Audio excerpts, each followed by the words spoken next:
안녕하세요. 이스라엘 최연아 선교사입니다. 계속해서 내가 나의 영광을 짓밟았다의 책 내용 중에 5번째 챕터 선교사를 세우는 말, 넘어뜨리는 말을 계속 나누고 있는데요. 오늘은 너와 무슨 상관이 있느냐라는 제목으로 은혜를 좀 나누고 싶습니다.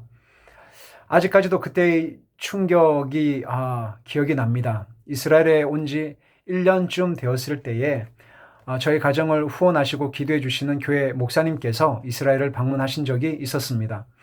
목사님을 찾아뵙고 인사를 드리던 중에 함께 오신 다른 교회 목사님께서 저에게 이런 질문을 하셨습니다. 선교사님 고생이 많으십니다. 여기 온 지 어느 정도 되었습니까? 라고 물으셨습니다. 저는 그 목사님께 예 목사님 온 지 얼마 되지 않았습니다. 한 1년 남짓 되었습니다. 라고 말씀을 드리니까 그 목사님께서 이렇게 저에게 말씀하셨습니다. 아 그래요? 하고 그 뒤에 조금 제가 듣기에 조금 저를 하대하는 듯한 약간 무시하는 듯한 어떤 문장과 표현을 하셨습니다. 이 영상에서는 말씀드리기 좀 어려운데요.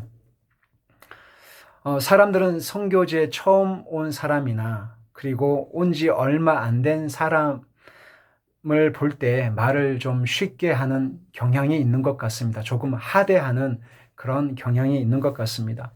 아무래도 경험이나 지식이나 사역의 연륜이나 역량이 아무래도 부족하다 보니까 그런 것이 아닐까라는 생각을 하게 되는데요. 오히려 그런 분들에게 더 많은 관심과 지원과 기도가 필요함에도 불구하고 그때의 그분의 말은 저에게 적지 않는 상처와 아픔이 되었습니다. 그 대화가 끝나고 집으로 오는 길에 마음 한켠이 참 불편하고 참 아팠습니다. 그러면서 한 가지 엄연한 현실을 깨닫게 된 것은 사람들은 선교지에서 그리고 사역지에서 오래 있는 연수만큼 인정을 하고 존중을 하는구나. 그것이 어쩔 수 없는 사람이 갖는 한계구나라는 생각을 하게 되었습니다. 무슨 말씀이냐면 선교지에서는 오래 버티는 게 장땡이구나. 그런 마음에 참 아프지만 받아들일 수밖에 없는 현실적인 그런 고민을 하게 되었습니다.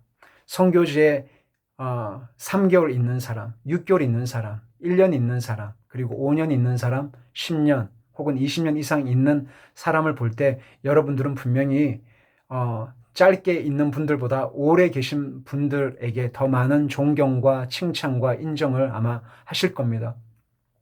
그것이 물론 마땅하지만 몇 개월 계신 분들이든지 단기적으로 계셨던 분들이든지 하나님이 필요에 의해서 무익한 종들을 통해서 하나님께서 하나님의 방법으로 선교를 하셨다면 그 사역의 기간이나 연수가 그것이 뭐가 그렇게 큰 문제가 될까 그런 생각을 하게 되었습니다. 선교지에서 얼마나 오래 있었고 그리고 몇 년 동안 무슨 사역을 했는가로 그 선교사님들의 됨됨이 어떤 가치 어떤 인격 사역을 평가하고 판단하는 그런 심판자가 되는 경우가 참으로 많이 있는 것 같습니다. 함께 살아가는 저의 아내의 마음도 제가 잘 모를 때가 많이 있는데 우리는 너무나 판단의 명사수인 것 같습니다. 예수님이 이 땅에서 공생의 사역을 했던 기간을 우리가 흔히 3년이라고 이렇게 말씀하시는데요. 제발 선교지에서 혹은 사역지에서 그분들이 사역했던 사역의 어떤 기간이나 연수를 물론 궁금하셔서 물어보실 수 있지만 그런 질문을 하지 않으셨으면 좋겠습니다. 몇 날이 되었든 몇 개월이 되었든 얼마나 짧게 계셨든 오래 계셨든 그것이 저와 여러분과 무슨 상관이 있을까요? 요한복음 21장 20절에서 22절 말씀은 여러분들이 잘 아는 말씀입니다. 베드로가 돌이켜 예수께서 사랑하시는 그 제자가 따르는 것을 보니 그는 만찬석에서 예수의 품에 의지하여 주님을 파는 자가 누구 오니이까 묻던 자더라. 이 사람은 사도 요한을 말씀하죠. 이에 베드로가 그를 보고 예수께 여짜오되 주님 이 사람은 어떻게 되겠사옵나이까? 예수께서 이르시되 내가 올 때까지 그를 머물게 하고자 할지라도 내게 무슨 상관이냐? 너는 나를 따르라 하시더라. 라는 말씀입니다. 이 말씀은 예수님이 티베라 호수에서 제자들에게 3번째로 자기를 나타내시고 조반을 준비하셔서 제자들과 함께 드시고 난 이후에 베드로의 사랑 고백을 3번 들으시고 베드로의 질문에 예수님이 이렇게 대답을 하신 겁니다. 베드로야, 너는 앞으로 이렇게 죽게 될 것이다 라고 베드로의 죽음을 예수님이 이미 말씀을 하셨지요.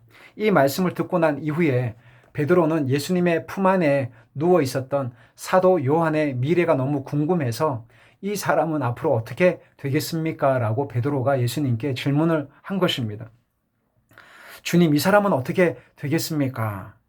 그랬더니 주님의 대답은 이 사람은 앞으로 이렇게 될 거야 라고 대답을 해주시면 좋았겠는데 주님은 그렇게 대답하지 않으시고 무슨 상관이 있니? 너는 나를 따르라 라고 말씀하십니다. 그랬더니 이 제자는 죽지 않는가 봐 라고 이야기를 하니까 내게 무슨 상관이 있느냐? 너는 나를 따르라 라고 주님이 베드로에게 말씀을 하십니다. 저도 베드로와 같은 질문을 할 때가 종종 있는 것을 보게 됩니다. 또한 이스라엘과 혹은 사역지, 선교지를 방문하시는 분들도 이런 질문을 사역자들에게 그리고 선교사들에게 하시는 경우가 있는 것 같습니다. 선교사님은 여기 오신 지 몇 년 되셨어요? 얼마나 되셨어요? 라는 궁금해서 이렇게 질문을 하시겠지만 온 지 얼마 안 된 1년 혹은 2년 된 선교사님들을 대할 때와 혹은 5년 이상, 7년 혹은 10년 혹은 20년 이상 대할 때 분명히 여러분들이 그분들을 대할 때의 마음과 오래 계신 분들을 대할 때의 마음이 분명히 다를 거라고 저는 생각을 합니다. 다른 사역자들의 사역 기간과 그분들의 했던 그런 진로를 보면서 주님, 이 사람은 어떻게 될까요? 라고 궁금해하기도 하지만 주님의 대답은 그 사람들이 사역을 얼마나 잘했든지 못했든지 그리고 사역의 연수가 몇 개월, 몇 년이든지 아니면 장기로 10년 혹은 20년 이상이 되었든지 그것은 그 사람들과 나와의 개인적인 문제지 그건 너와 아무 상관이 없다. 너는 나를 따르라. 그것이 주님이 베드로에게 하신 말씀인데 이 말씀이 이 영상을 보시는 여러분들에게도 주시는 하나님의 말씀이라고 생각을 합니다. 너와 무슨 상관이 있느냐?